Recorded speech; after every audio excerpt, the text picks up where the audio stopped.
पहिले मला वाटायचं की श्रीखंड करणं किती अवघड असतं बाई, किती अवघड असतं. आवडतं तर खूप, पण कधी घरी ट्राय नाही केलं. आणि आता सध्या ट्रेंडिंगमध्ये तेच चालू आहे की श्रीखंड घरी कसं तयार करायचं, घरी कसं तयार करायचं. इतके व्हिडिओ बघितले ना, तर म्हटलं चला आपण पण ट्राय करूया.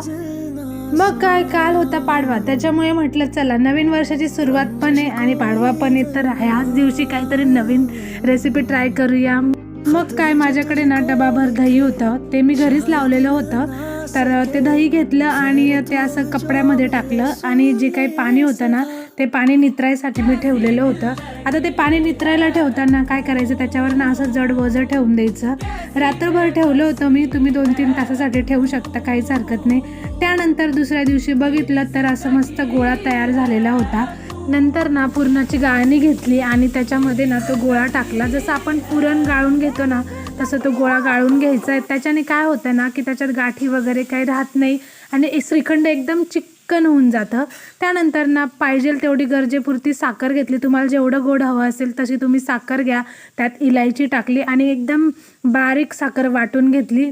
त्यानंतर ना जे काही दही होतं त्याच्यामध्ये ती साखर टाकली, व्यवस्थित कालून घेतली. एकजीव केल्यानंतर ना फ्रीजमध्ये ठेवून द्यायचे थंड व्हायला. 1-1.5 तासानंतर एकदम छानपैकी ना आपलं असं श्रीखंड तयार होतं. मला ना विश्वासच बसला नाही की इतकं छान श्रीखंड मी घरी पण तयार करू शकते, अगदी सोप्या पद्धतीने. त्याच्यात तुम्ही केसर वगैरे पण ॲड करू शकता कलर देण्यासाठी. मी काही साधंच बनवलं होतं. त्यानंतर मस्त काजू बदामचे जे तुकडे होते बारीक किसलेले ते टाकले आणि मस्तपैकी ते श्रीखंड पुरी खाण्यासाठी घेतलं.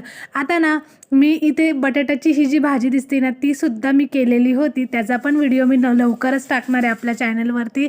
तर चला, श्रीखंड कसं वाटलं तुम्हाला नक्कीच कमेंट करून सांगा. नक्कीच घरी पण ट्राय करून बघा. व्हिडिओ आवडला तर लाईक, शेअर आणि सबस्क्राईब करायला बिलकुल विसरू नका. चला भेटूया नेक्स्ट व्हिडिओमध्ये. तोपर्यंत बाय बाय.